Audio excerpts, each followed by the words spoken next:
Fim da escala 6 por 1.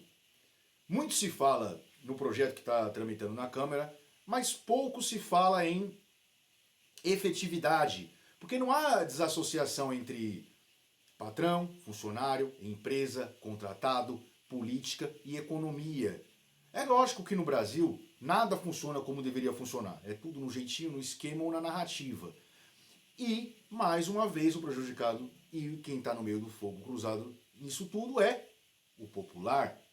O popular, que geralmente, em sua maioria, ele tem uma ânsia, uma gana em ser enganado por discursos rasos, populistas, né, que agradam aos ouvidos. Quando o cara fala, amigão, você quer trabalhar um dia a menos na semana e ganhar o mesmo salário? Sim, sim, sim.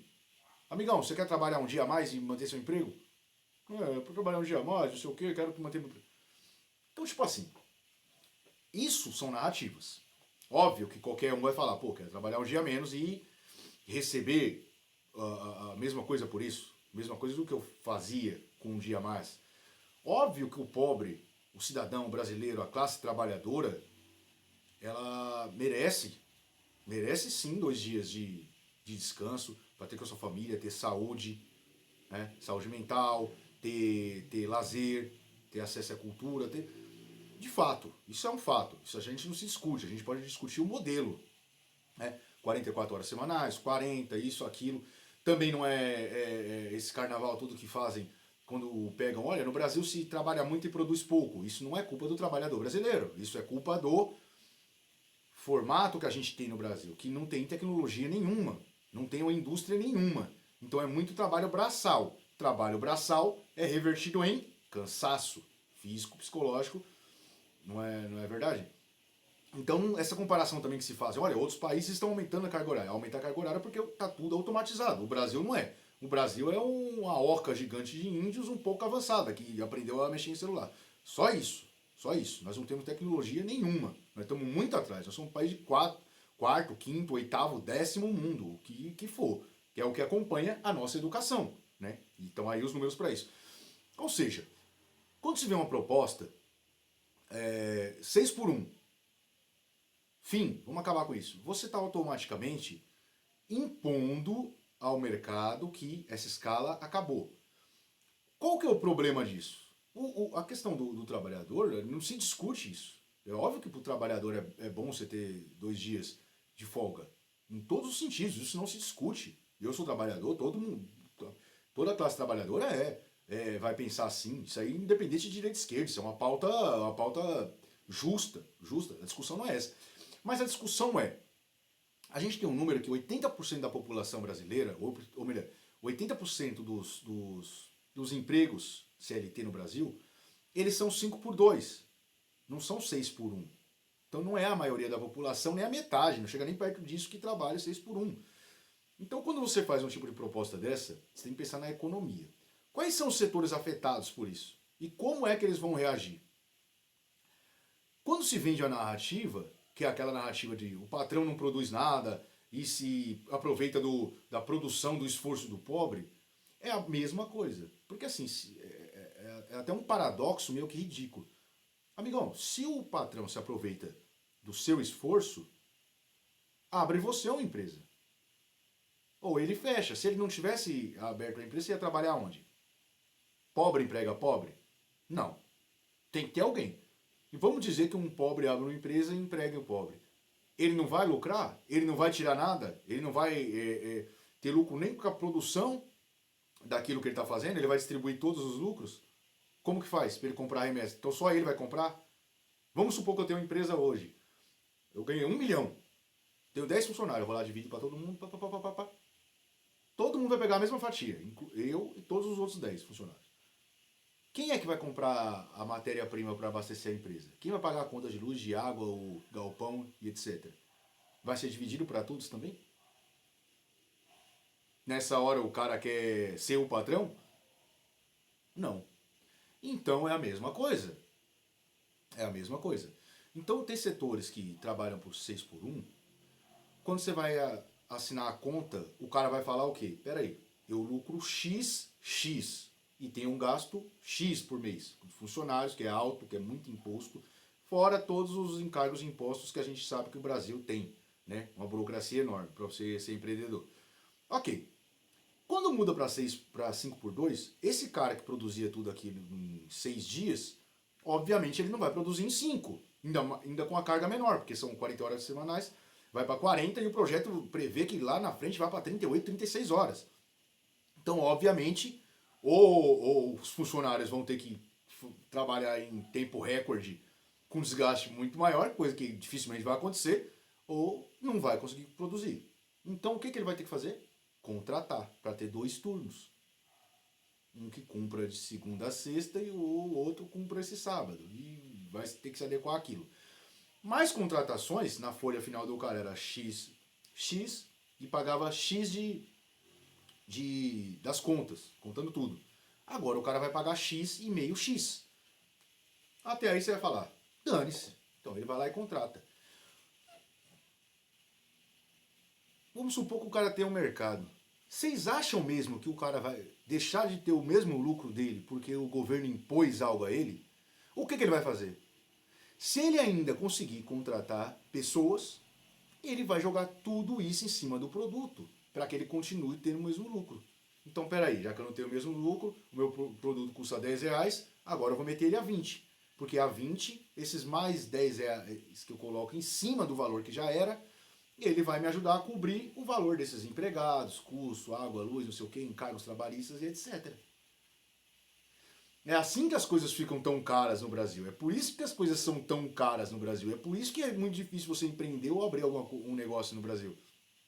Isso vale pro patrão, pro rico, como vale pro pequeno empreendedor. O cara que vende salgadinho na rua, sorvete na praia, o cara que vende café na frente da estação de trem. Então você tem que pensar tudo, num todo. Óbvio que o funcionário quer ver o lado dele. Óbvio que o empresário também quer ver o lado dele, que ele vai estar aumentando o custo para ele. Então, tipo assim, tem que fazer um consenso. Agora, aí tá a grande questão. O governo quer fazer um consenso? Não. Porque seria muito simples resolver essa questão. Tá bom, a gente acaba com essa escala de 6x1, faz 5x2, mas para que você não perca dinheiro, seu lucro, ou tenha que aumentar em cima de produtos, fazer alguma manobra ali, o que o governo faz? Vamos cortar também na mesma proporção os encargos em cima de contratação. Os encargos em cima das empresas. Isso não é tipo assim, vou dar mais lucro ainda, mais regalia para patrão. Não, se você é um pequeno empreendedor, você vai ter a mesma coisa. Tira-se esse monte de imposto, tira esses encargos. Dessa forma o cara pode sim contratar, dessa forma o cara não vai precisar aumentar os impostos em cima do produto dele para compensar. Certo? Não precisa ser economista formado em Harvard, não. Para entender que um país com menos impostos, menos encargos, menos burocracia para a empresa reflete em melhor condições para o funcionário. Ou melhor salário, ou melhores benefícios, como é uma escala menor. Olha o exemplo de como se faz o populismo, que é o que a esquerda faz com esse tipo de projeto, sem pensar em nada, sem angariar quais são os prós e contras de conversar com a sociedade, porque as empresas também fazem parte da sociedade, é o que sustenta a sociedade, não é o governo, não é? A tal da deputada Érica Hilton, estava lá propondo, era 4x3. Imagina uma 4x3 para uma empresa. Acabou. Para o funcionário seria ótimo, nossa, maravilhoso. Então é populismo.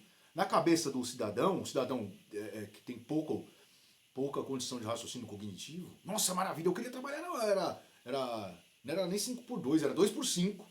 Trabalho 2, folgo 5, óbvio. Mas dá para fazer isso no mundo real? Não. Pega uma ponta da caneta, imagine você como um empresário, não tem como fazer. Veja que ela recuou. Foi pega lá no microfone do Sóstenes, ela tentando negociar. Nossa, Sóstenes, não vamos colocar isso não. Porque a direita foi lá e comprou essa briga. Quer saber? Vamos lá, vamos aprovar mesmo 4x3, mas tem que valer agora. Ela tem que valer no governo Lula. Agora, a partir de agora. Não pro ano que vem para ferrar com um possível novo mandato. O que a esquerda fez? Recuou. O que a própria Érica Hilton fez? Recuou do próprio projeto dela de 4x3. Sabe por quê? Populismo. Populismo. Época eleitoral. O velho, ou seja, pessoal, o velho pão e circo que o Império Romano dava para controlar a população é dado hoje de várias formas. O problema é que a população, que sim, merece propostas e qualquer coisa que minimamente pareça favorável à população pobre e trabalhadora, parece ser um mar de rosa, parece ser interessante. Mas nem sempre é esse o caminho. Né? Porque vamos ver, escala 5x2 não vai mudar absolutamente nada essa lei, nada. Porque, como eu disse, são 80% da população das empresas, dos trabalhadores trabalham nessa escala. Agora você que é 6x1, só tem dois caminhos. Ou o empresário vai ter que se adequar e aceita contratar mais gente, que é o que eu falei que pode resultar vai resultar num gasto maior para ele, pode resultar no aumento de produtos, daquilo que ele produz, o valor daquilo, ou o cara fala assim, não tenho condição de manter isso aí. Então o Estado vai dar subsídio, ou então o cara fecha as portas, e você que trabalha 6x1 vai para a rua. Né? Gritar lá, volta 6x1, ou tentar um emprego 5x2 em algum lugar que você se encaixe. Correto? Então assim, não é questão de ser contra ou ser a favor. A esquerda é a favor, a direita é contra, ou vice-versa. A questão é que o popular tem que entender uma coisa. Tudo que é feito a toque de caixa por qualquer governo, qualquer político, que seja na base do populismo, sempre vai ferrar a população mais pobre. Seja qualquer coisa. Se ele te der um chocolate de graça, desconfia disso. Não saia pegando porque é bom para você. E assim roda esse debate, né, que não foi amplamente discutido, debatido com todas as classes, desde o trabalhador até as empresas. Porque, repito, o Brasil não vive de consenso, o Brasil vive de carnaval.